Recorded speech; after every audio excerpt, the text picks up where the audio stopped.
Hey,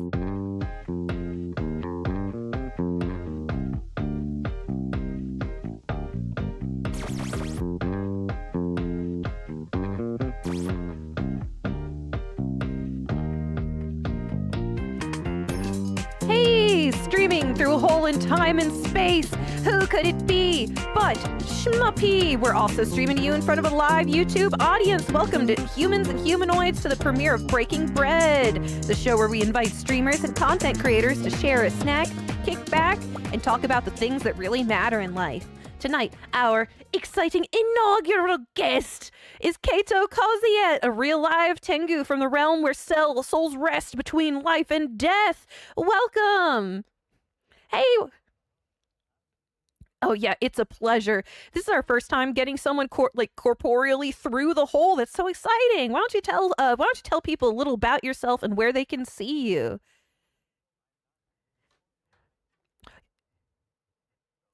You are muted. I fucked it up. Click on that part. But no, my name is Cato Koziet. I am a streamer on Twitch. You can find me at twitch.tv/Koziet. Koziet. It's a very strange name, I understand that. But I am a Crow Tengu soul gardener. And I was saying I was a dream. I live in a dream realm where the souls of the dead come to me, and I plant them in the ground so that I can take care of them and let them grow and blossom into new souls for the next generation. Essentially a spirit of reincarnation. I want to make it super simple. Wonderful. That's got to be exciting. Do you receive any of their memories as they're passing through? Do you aid them in their journey? No? No. They're just transitioning from one life to the next, and I just facilitate that. Beautiful. Wonder what kind of flower I'm going to turn out being. So, my voice didn't make it through. Your voice didn't make it through. Yeah, I temporarily had the first couple lines muted on accident. Oh, my perfect intro. No. That's why I was saying I fucked it up. I done all fucked it up. All right. Welcome to a VTuber stream. Yes.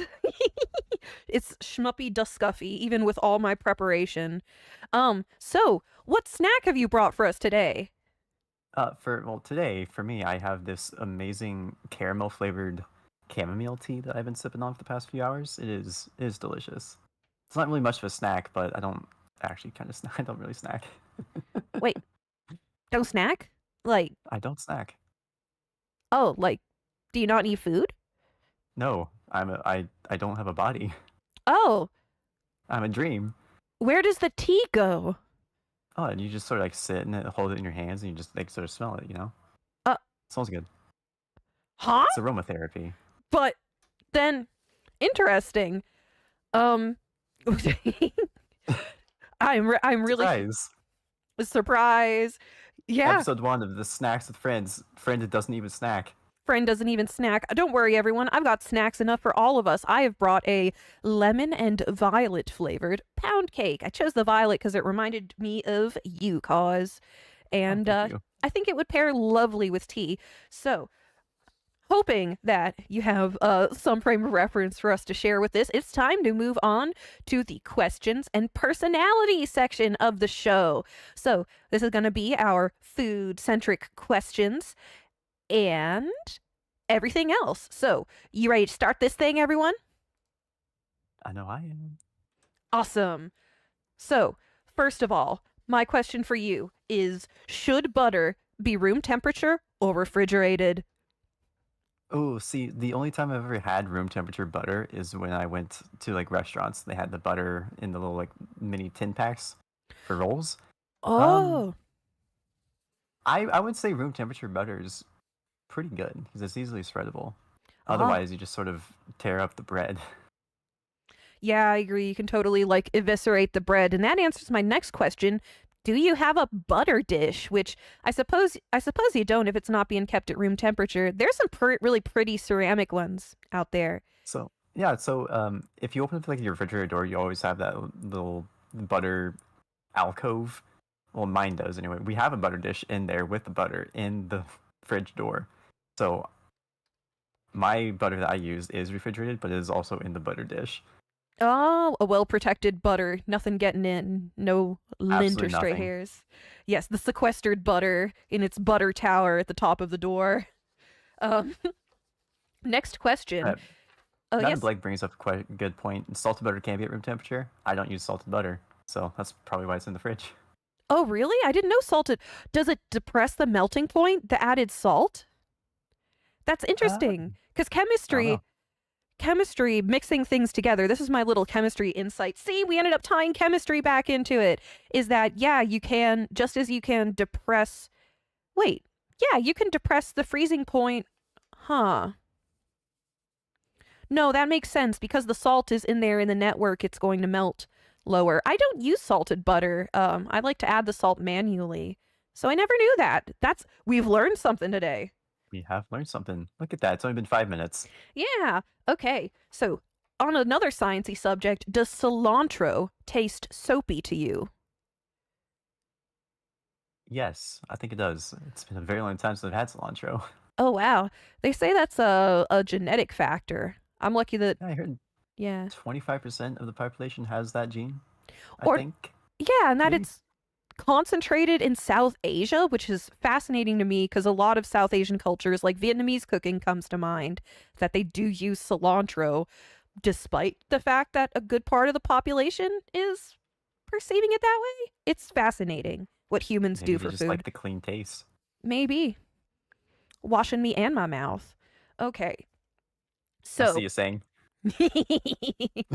so can water be delicious? Can water be delicious? Yeah.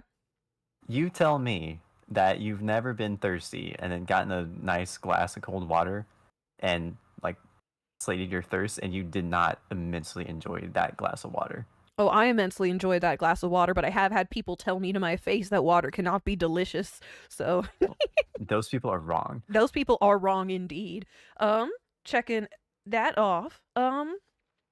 So you've already kind of expanded on it a bit. Are you more of a coffee person or a tea person? I am more of a coffee person. I started drinking coffee a couple years ago and it was like for like health reasons I started drinking it, which is kind of weird to say, but I've grown to really love it. Oh, really? Yeah. Yeah. For health reasons, could you expand on that a little? Would you feel Uh comfortable with that? I'm comfortable talking about it. I don't know how to talk about it. Well, So it's uh very long story. I don't snack because I've got digestive problems, and I heard that coffee is really good for like the polyphenols in it. So I'm like, all right, well, I'll try it for like a week or two and see how it goes. And then I got addicted to it, and I haven't been able to stop drinking it. oh, I see. Yeah, I drink an absolutely inordinate amount of tea, but that's fascinating. Yeah, the polyphenols and antioxidants in it can be pretty great. So I am trying to pull up something really quick. So you have a very special project that you've been working on, a very special endeavor yourself related to wonderful warm beverages. Um, Yeah, yeah. I didn't want to bring it up here because this isn't my place to advertise. Oh no, I'm going to bring it up here. Hey, you all should check out morninghaven.co. That is morninghaven.co. It is Cato Koziet's here, coffee and tea shop. So check this My out. brand new coffee and tea shop, morninghaven.co, where we focus on inner peace and trying to take back our lazy Sunday mornings. Look at that. And they even got stuff for the tea drinkers. I definitely want to try that apple cider rooibos. I need more decaf teas. There's a peach one that I really really want to try. It's peach passion, I think it's called. Ooh, that sounds really But good. yeah, I started that last week. Nice. Yeah, and I'm super excited, super happy for you. I hope everything goes well on your coffee mongering journey. Is coffee monger derogatory? It sounds like I'm Um, equating you to a fishmonger. Is monger derogatory? That's our well, word for that's our depends. question It now. depends on what I'm mongering, I suppose. Monging? What's the verb of monger? I think it is to monger. So it depends on what I'm mongering then. Right? Yeah. Because if I'm a fishmonger, I'm just trying to sell some fish. I'm just trying to make a living. No Right? judgment to the fishmongers. Yeah, exactly. All Someone's right. got to do it. Yeah, someone's gotta get the fish from the port to the people. So, do you particularly care for spicy food at all? I am very much Midwestern. The spiciest thing I can handle is like level one. Ah, do you so not very courageous with the spice, not very not able to handle it or Um, I just don't like being in pain, you know? And yeah. at the end of the day, like anything hotter than like Tabasco sauce just puts me in pain. Oh, I see. What about the pain you don't get to choose? What do you think has been your most courageous moment? You're really this is Straight from spicy to the heart of the matter.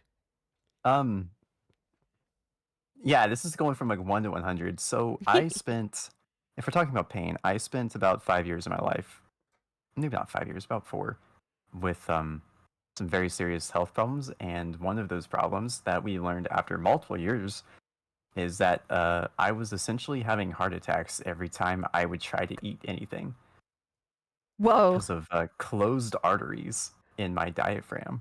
Okay, I think I had heard a little bit about that from you, but not the basis of why it was happening. Holy smokes. Yeah. Oh my goodness. So that's why we're going from 1 to 100. Yeah. So I guess it's the act of living despite it, the act of living through it. Is that what you're getting at? No, it was actual physical pain, like real bad. Oh, I see. I see. Oh, sorry, man. Yeah, so it was a thing called celiac artery compression syndrome. Usually there's a ligament that's like right between your heart and your diaphragm that can kind of get over the celiac artery, and whenever it tightens up, it closes the artery. And the celiac artery is the main artery that supplies your digestive system with blood, and if that's closed off and your digestive system needs blood, it's not getting the blood, and it's essentially simulating a heart attack, but in your digestive organs.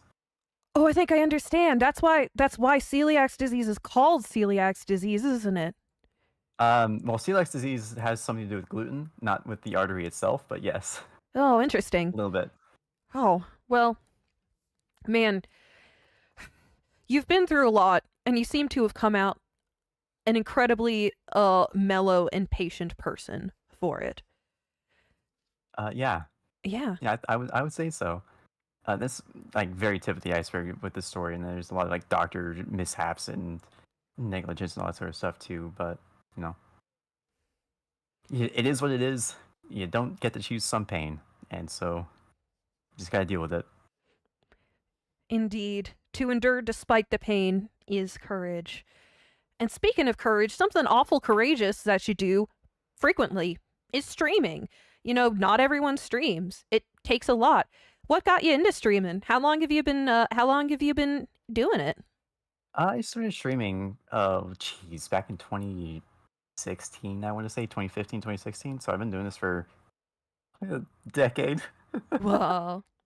My God, this is so long. But I started streaming because I was bored and lonely, really. 'Cause I was just out of high school, and all my friends left to go off to college, and I was still at home doing community college stuff. So I didn't really like lost all my friends. So I was like, I'll start streaming. I like playing video games. I'll make some new friends there, and that was the start of it. What about it keeps you coming back? Um, with my health problems, actually, it sort of crystallized into an actual sort of mission-driven action because it less became me wanting to make friends and more trying to share this perspective on life that I've gotten from my years of severe illness.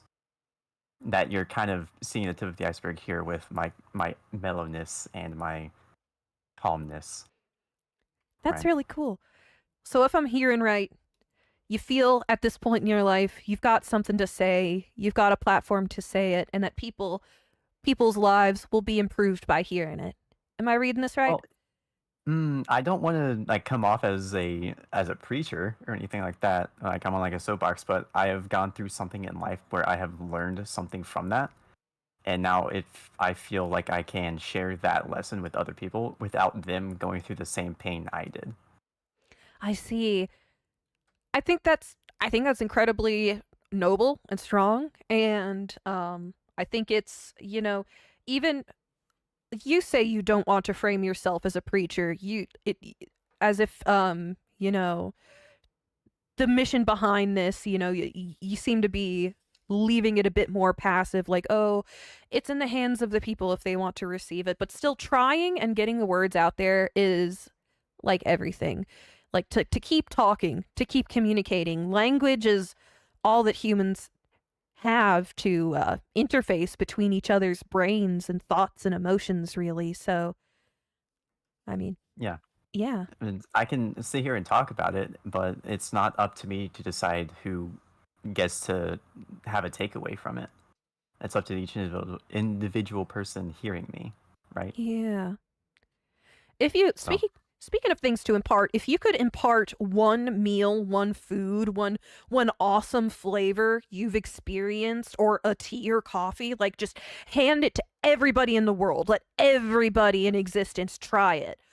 What is the one thing you would have everybody try? the one thing I would have everyone try. Oh, I think it would be. Now, I did say I didn't like spice about 5 minutes ago, but there's a local wing place here in my town where they have a blueberry habanero barbecue sauce, and that thing is absolutely amazing. Oh my goodness, blueberry habanero? That sounds really good. Blueberry habanero. I've had peach habanero, but blueberry is so good, so rich. I like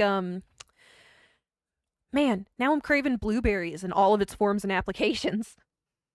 Blueberry. I had blueberry goat cheese once as well. That was Oh, really good too. Something about blueberries and savoriness. yeah, like what I'm thinking of is when you have like a blueberry muffin or pancake and the blueberry little bit itself gets all browned and stuff. That's what I'm craving. Yeah, yeah. I eat so many blueberries. Uh, going back to the celiac artery thing. I've gotten that fixed, so I can eat a little bit now. Oh, lovely, lovely. That's great to hear. Speaking Um, of, oh, sorry. not just. I was just gonna start rambling about blueberries and how much I love them. No, you have the floor. You are welcome to share spread the good word of blueberries. Oh, there's absolutely nothing wrong with blueberries. They're really small. They're portable. They're like amazing frozen. They're amazing fresh. You put them in just about everything, and it does nothing but enhance it.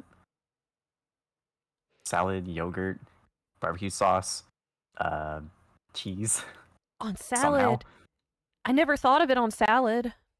the only wine that I've ever had that I enjoyed was a blueberry flavored wine. Mm-hmm. Well, that's cool. Um,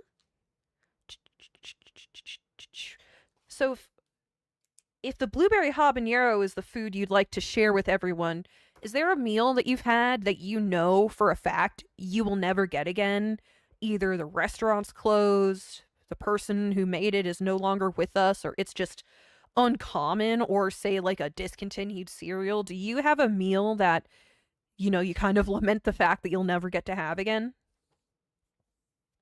I do actually, yeah. Well, two.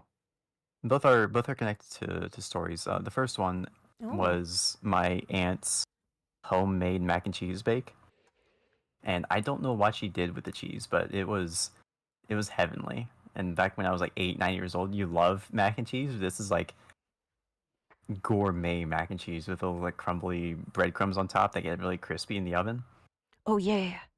Never able to have that again. Never Oh, got the recipe. I understand. Like Midwest casserole culture and mac and cheese, like it's on another level. Like I've had some really good mac and cheese made by Midwestern people.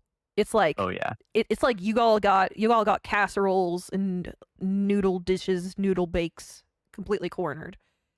bring us to a potluck. We will dominate that. Yeah.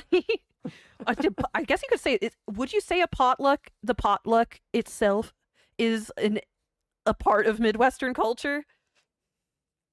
Well, I've never been outside the Midwest. I don't know if other places have potlucks, but potlucks are very common here. Oh, they definitely do in other places, but I feel like it's much more common in like in the Midwest. has a like occupies a bigger part of the space is more likely to be I don't want to say resorted to if you need to arrange food for a gathering, but um I've actually had to explain the word potluck to some people before as adults, and that surprises me. That is also, well, you grow up in one environment, you never really learn about any others. Yeah, that's how it be. That would be. Yeah. What do you think of artificial sweeteners? I use them. Oh yeah? Yeah, sucralose specifically because it's 2,000 times sweeter than normal sugar. Oh yeah, I know someone who swears by sucralose for baking. I've never used it in baking. I put it in my tea. Oh, interesting. Um, Usually when I make something, it requires like a quarter cup to like half a cup of sugar, and I'm thinking that's a lot of Splenda packets to open up. I don't want to do that. I'm just gonna cup out. uh, do you not are you so I suppose you're fond of or okay with the taste then. I have a real hard time with artificial sweeteners. It I, depends on the sweetener. Like sucralose is fine with me. Aspartame and monk fruit extract, neither of them are good oh for to yeah. me at least. Oh yeah.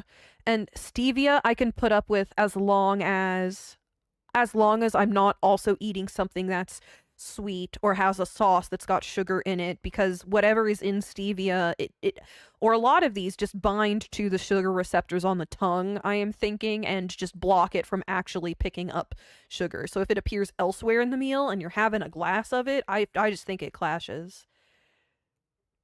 I could see that. Yeah. Yeah. I wonder if it would cause issues with those blueberry habanero wings. Ooh, I don't know. Well, that's one that I think it might cause issues with. I don't know. Hmm. I think it may have been a limited time sauce as well, which is very unfortunate. Oh, what a shame. What a Maybe shame. maybe we could recreate it at home I actually someday. probably could. Yeah. Do you cook often? I back when I used to eat, yeah. Ah. Uh, Was but I grilled do love to cook. I love to bake. Oh. Oh, you like baking? What kind of stuff do you enjoy baking? Just about everything. Everything that I make is to share with other people. I think that's why I like making food so much. Because I get to see all these like weird little ingredients, disparate ingredients come together into something cohesive, and then I get to see other people enjoy what I make. Yeah. And I think that's why I like it so much. Yeah, that is really satisfying, and baking is a lot like chemistry in that sense, that it's all these little fiddly bits that come together, and that's you're kind of touching upon some one of the things that motivated me to make this show is the social importance of food. It's when you're living when you're in a corporeal form, which you no longer are, but you got to put the fuel in, and it could be just a chore. It could be just like a nutrient block, but we do things as a niceness for each other to make that experience pleasant. And isn't that just lovely that something that is of biological like a biological imperative can be pleasant like that, and that we can share our love by cooking for each other? Yeah, that's we talk about love languages a lot in recent years, and I think my love language is I make food for people. Yeah. I Oh, have been known to bake 3 dozen chocolate chip cookies and then just mail them off to my friends. 3 dozen cookies. That's so Yeah, many. yeah, I have a lot of friends who want my cookies. Am I on the list now? If you when we're done here, you give me an address, yeah. Oh yeah, baby. All right. Maybe I can get you. I don't know if you already are. Are you on the mothership baked goods distribution list for I am Christmas? not. Oh, looks like we got to do some professional networking after this. Oh no. Back when you were still eating, was grilled cheese part of your cooking repertoire? No, not really. Oh, I don't. Gosh, I think I've maybe had like 3 grilled cheeses total in my entire life. really? Were they homemade? No, always. Oh, did they contain? Okay, so this is the core of the question we're getting to. Madame Bleg is dying. I'm watching that. Yes. I'm also, yeah, let me give a little share a little love with chat really quick. Let me see. Ninja EVX was eating wasabi about the time we were talking about the spicy stuff. Oh, middle little brother Sinclair, synchronicity. You almost brought your habanero sauce. Apples and cheese are lovely. I love a brie and cheese, sanguine hibiscus. And yeah, it looks like we have blown Madame Blaise's mind. What I was going to ask about the grilled cheese is Mhm. some people, it is kind of a universal part of the process that you put some of the oil, be it butter or mayonnaise, on the outside of it and then put it in the pan.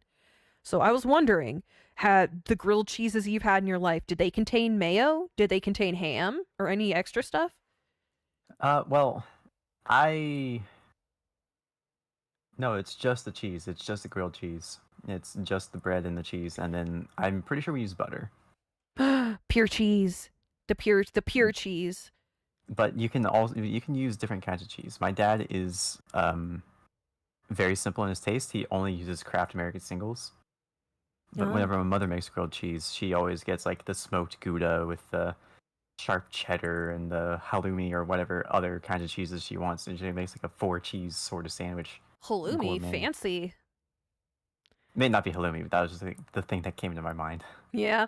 No, the halloumi grilled cheese sounds interesting. It'd be a grilled cheese with some bite to it. How did I manage to avoid the U.S. government's psyop to love cheese in all its forms? Uh, I was never on Snap. I was never a beneficiary of the government cheese. Oh, oh man, I know I got some stories about government cheese. I know some people who've got stories about the government cheese back from the 1980s, hauling it out of the giant cheese warehouse. Government cheese. Like 500 million tons of cheese are stored underground, just in various locations around the United States. Yeah, the cheese caves, our cheese deposits. More secure than the Golden Fort Knox. Yeah, a little piece of America facts for all of our overseas viewers. So, karaoke when? Have you done a karaoke stream yet? No, I have not. What, man? You mentioned it as a project idea you had a little while back and some conversation stream I was watching, and I've just been thinking when's he gonna do it? When's he gonna karaoke stream? When's he gonna karaoke stream? I'm uniquely cursed in the fact that every time I try to schedule something, something always comes up right before I have to start. I stick to the schedule, so I just stopped scheduling things. Mm-hmm. I see. You just gotta be flexible. You just gotta go with the flow. Yeah, and I'm just gonna open up stream one day. It's like, hey, it's karaoke stream. Okay, then I gotta keep That'll be my it. eyes peeled. You gotta come to every single one of my streams now. I gotta keep my eyes peeled in your Discord. By the way, is your Discord open to the public? They are if they want to hang out. Yeah. There's never any obligation to. Would you say that that's a good place to, keep directly updated of your streaming activities? Oh, that's the only place I update regularly. There we go. Okay. So we're going to come back after a little short break, everyone. Please enjoy this intermission, and we will be back with more fun questions in our lovely interview of streamer Cato Koziet. See you all in just a few minutes.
Hi, everyone. Welcome back to Breaking Bread with Schmuppy and our special guest, Cato Koziet, over here.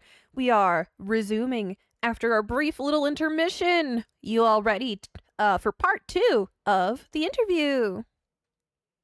I hope you brought your snacks. I Yeah. sure didn't. I filled up on my little lemon and violet cake while we were on break. So, what next? What next on our to-do list of of food for thought exercises? Say we are going on a road trip and stopping at a gas station. What snacks do you grab? Oh man. I really like things that aren't super like dusty or dirty. So I'd say probably I think there's like bags of smart food popcorn, I think they're called. Smart pop or something. It's like the white cheddar popcorn that's like supposed to be super healthy for you, but who knows? Yeah, it's still popcorn in the end. Who knows? Yeah. Other than that, it'd be just a bag of potato chips. Yeah, nice. I'm a fan of like nuts and stuff, but yeah, you're right. The Cheetos and things that coat your fingers are real inconvenient on a road trip. Mm-hmm. And the trail makes you drop a peanut down the side of your chair and you'll never get it again. Oh, yes. But at least at least the peanut's not going to like rot horribly. It's not like a tater tot or something No, you're right. or a cheese curd. The 3-year-old tater tot in between your dashboard and your chair. Or like No.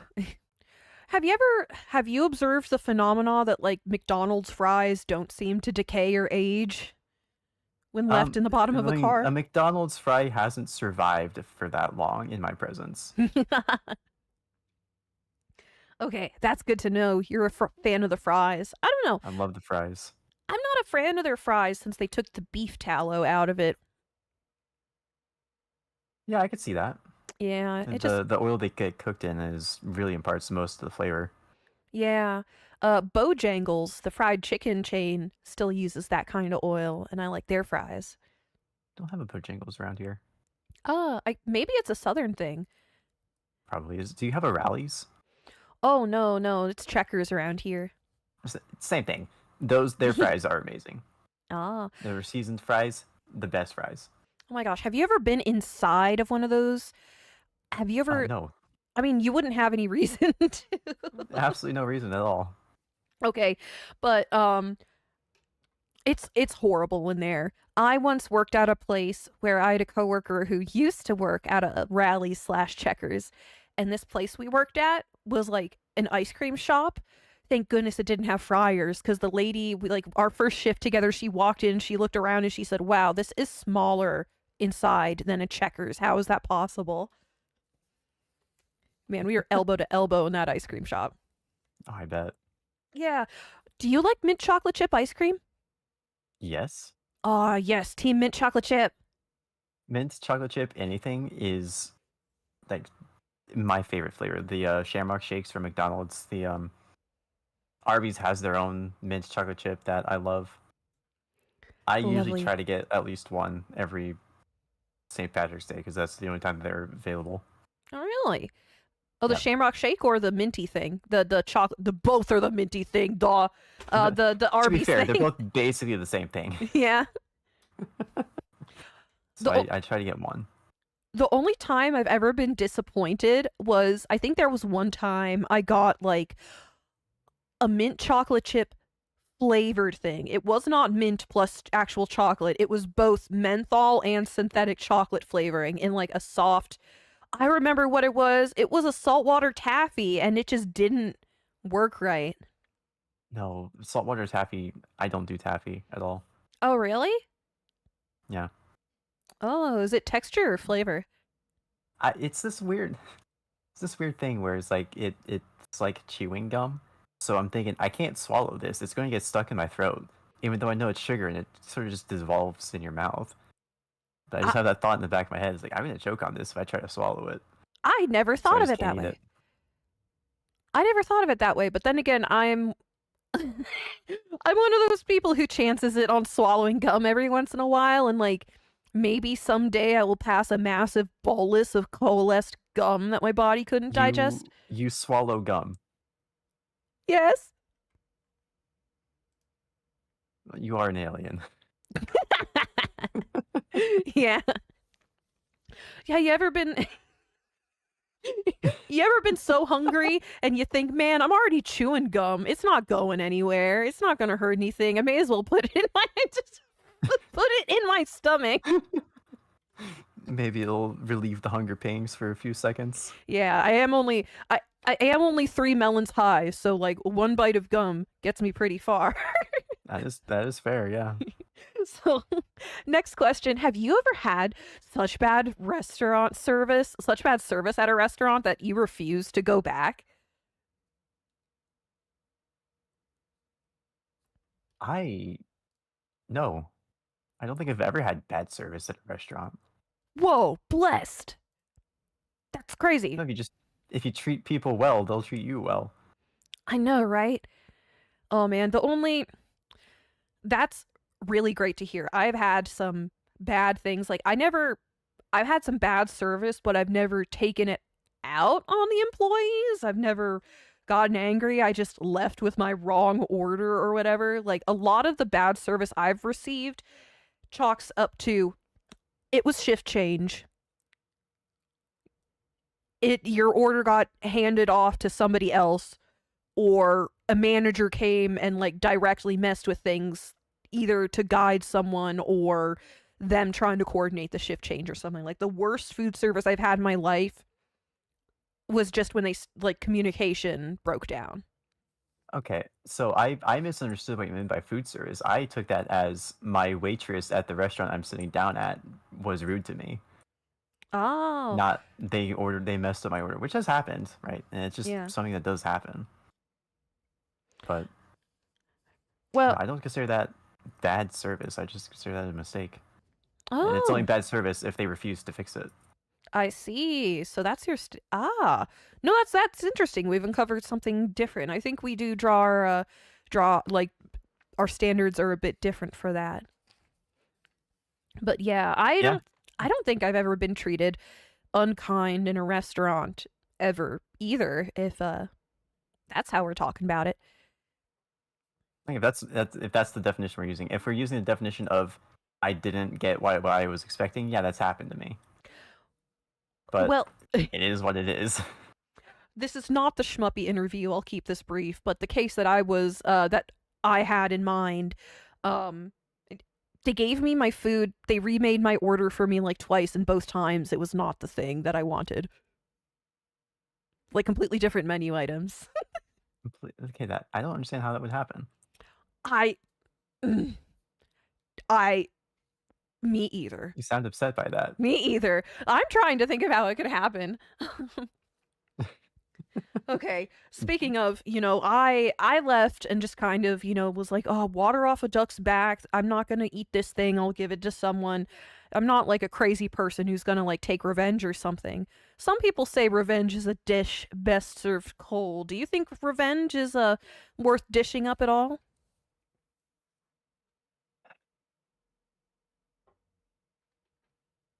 I don't think so. In my opinion, the best revenge possible is to just not be like the person that you think you need revenge on. Ah, so you do believe in a worthwhile revenge. It's not like I'm getting back at the guy, right? It's like if someone tries to hurt me, then I just let them do whatever they want and I walk away. Oh, Their actions don't bother me. that's So I think really that's the best revenge when you don't give them what they want, which is a that's reaction. you're right. That's really insightful. I don't know what I was expecting for an answer, but hmm, that's that's actually really good. Can't argue with that. Yeah. Is not disclosing all ingredients used considered bad service? Um, that is a good question. I would say that it's not smart Yeah. because of allergies and all that sort of stuff. Also, that may actually kind of be illegal. I think maybe. I to think not disclose all ingredients. the FDA maintains a list of food allergens that must be disclosed, but if it's outside of that list, so like I'm allergic to celery. In the US, Yeah. celery is not recognized, excuse me, as a allergen and fits under the category of quote spices when it's added in its dry or sometimes celery salt form, and that can make it really sneaky. Um I don't know. Sanguine hibiscus makes me wonder what happened. What happened, sanguine hibiscus? Were you affected by ingredients not being disclosed? I think it's also something I've observed. You know, smaller restaurants, non-chain restaurants, sometimes will mix it up on their menu or like cafeterias and stuff. And that can be inconvenient. But this is not. This is breaking bread with schmuppy. It's a side of schmuppy, not a whole helping of schmuppy. Let's focus on the Cato Koziet. What nut is the best nut? What nut is the best nut? Oh boy. Um, it's gotta be peanuts. Peanuts, good old peanuts. It's gotta be the peanut. It's ubiquitous. Yeah. Do you like gorp? What is gorp? Good old raisins and peanuts. Oh, I've never had them together except in like a trail mix bag. But Yeah. yeah, raisins and peanuts together, I can see that being good. It's Yeah. almost like peanut butter and jelly, just not processed as much. Didn't think of that. You're a deconstructed peanut butter and jelly, survivalist peanut butter and jelly. Basically, just put that with some oats. Yeah. Easy. Here we have all the ingredients of not all the, but we have the ingredients of peanut butter and jelly, and it's just pour it out of the bag. um, would you eat a rehydrated piece of jerky?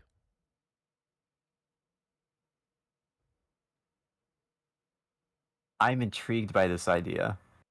I will try it.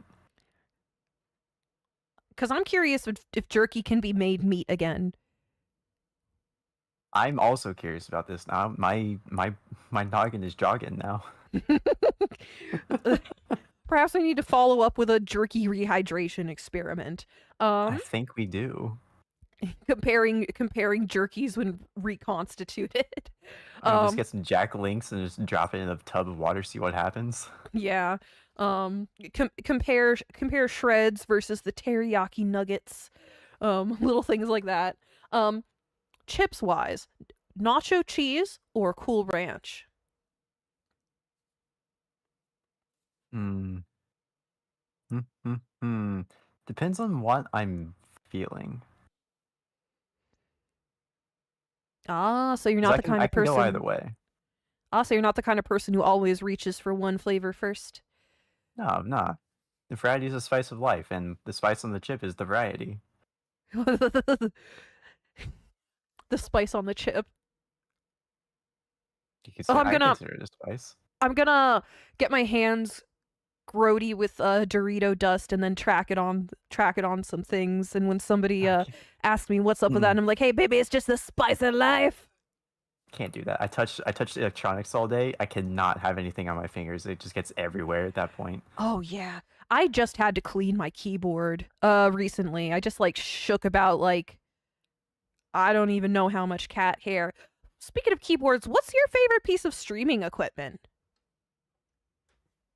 I have the most basic setup you could possibly imagine. I've got a keyboard, a mouse. I have a iPhone 13 that my brother gave me. It's all like cracked and broken. I use that for my webcam. I have his Oh, hand-me-down Snowball Ice microphone. oh, Snowball? Yeah, Wow. that's what I'm using. That's what I'm using right now. My second monitor is a hand-me-down from another friend.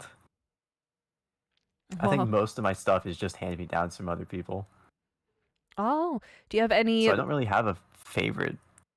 Oh, not any like vanity or comfort little items.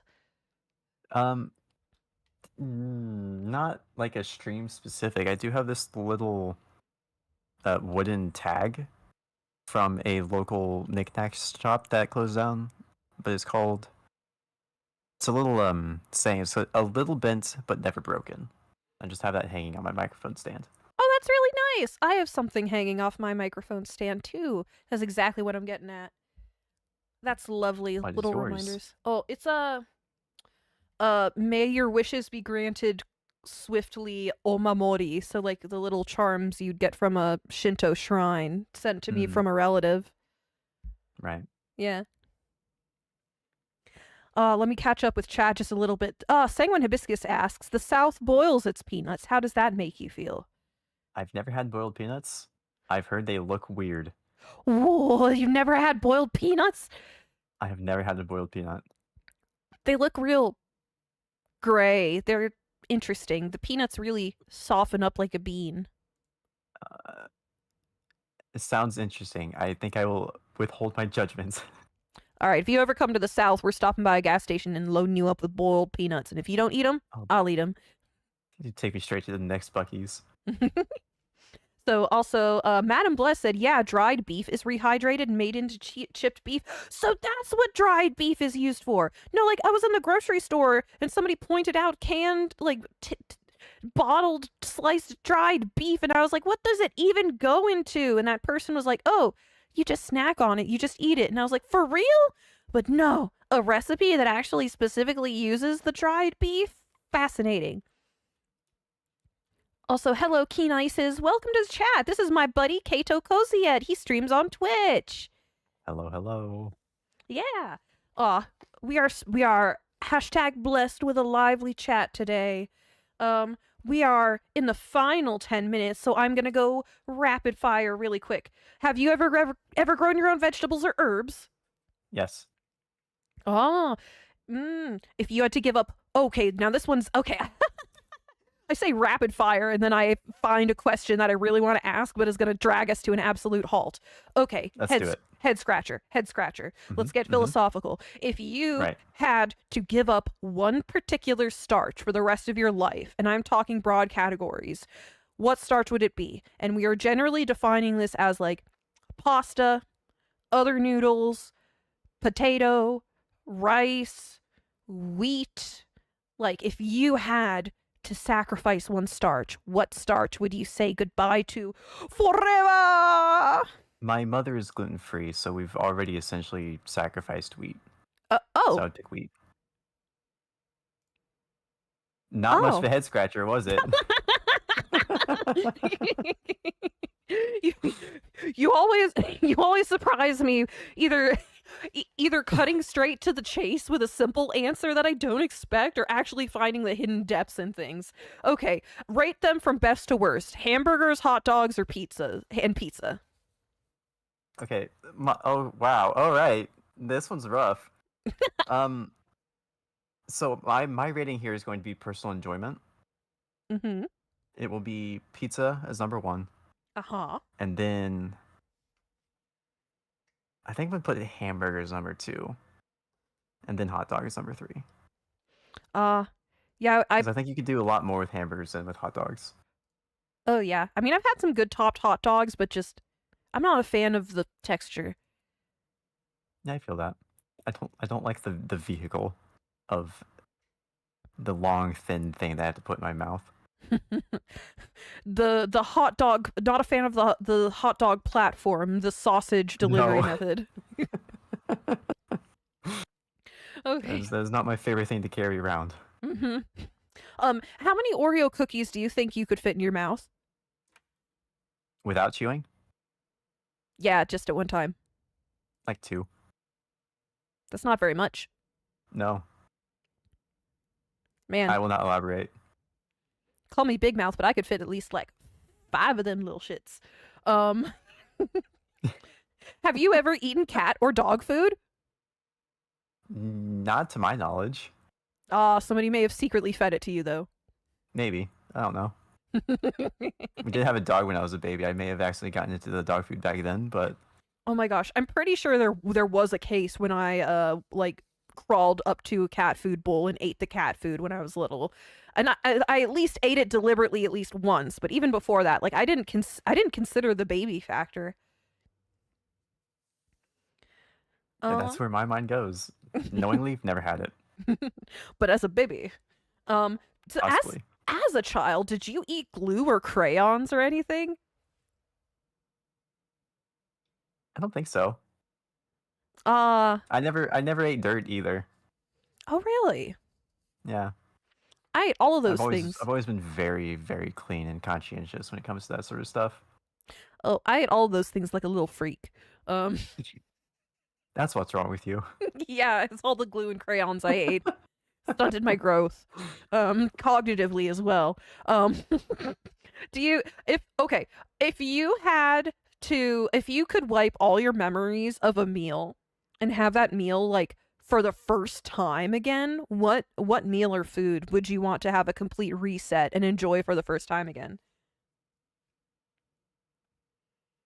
The first time I ever had salmon, Whoa, when was that? it was 2015. I was in Arizona coming back from a trip out there to visit a college that I was interested in going to. And then we decided the college was not for us, and so we decided to go up to the Grand Canyon because it was just up the road. Then this is a very, very heartfelt story. My father had a heart attack at the Grand Canyon, Oh my and so god. we spent a little bit of extra time there than we originally intended. But my aunt was able to give us her like frequent flyer mile points to get us into a really fancy hotel for the extra night that we spent in Arizona.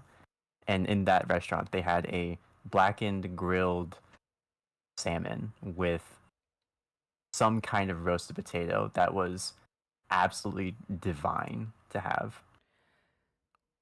That meal sounds lovely, but the circumstances are not. Did your dad have to be like medevaced out of the canyon? So the very fun. This is what the health people there. There's a clinic at the Grand Canyon because there's Oh. so many people who have heart attacks at the Grand Canyon Oh. because you don't realize it's like 8,000 feet above sea level. Oh, And right. so when you get up to that kind of high elevation, anyone with heart problems, just immediate heart attack. Whoa. I also heard the temperatures can be really crazy and dangerous there too. This was in the middle of summer, I want to say, and when you drive up there, there's snow on the ground. Whoa. It was in spring. It was sometime when there should not be snow on the ground, but there was. That's crazy. And I apologize to dig in more, but was your father all right? Yeah. Well, that's good. That's good. The medical So intervention was in there on standby. yeah, there was the clinic was there, and he walked into the. He was having the heart attack the night we got there, and then he went into the clinic the morning after. He slept through the heart attack, and then he went into the clinic and said, "I think I'm having a heart attack." They all did their thing, and we're watching him in this clinic like start bleeding out everywhere because they're like hooking him up to all these sort of things and like trying to like save his life. Yeah. And when he is being transported into the ambulance to go to Flagstaff, which is about a 3 hour drive away, he turned to the nurse who was like there with him the entire time and said, "Hey, thank you for helping me. You're gonna go far in life." And then they took him into the ambulance. That was so sweet even after that, but Yeah. amazing. That's not the first time I've heard of someone doubting their symptoms or putting off looking into them and then reporting like, "Hey, I have had and am continuing to have a heart attack." Yeah, that's the curse of the family. Oh, y'all try to endure too much or heart Yep. conditions? Self-sacrifice, both. Oh, okay. This has almost been a solid hour of activity, so I have one final and incredibly important. Actually, no, let me check chat really quick. Key Nices said he has a question. Have you ever climbed a tree and never been able to climb back down and regretted it? I've never climbed a tree. Ah, I've never climbed a tree successfully. I've gotten halfway up a tree and fallen and regretted it.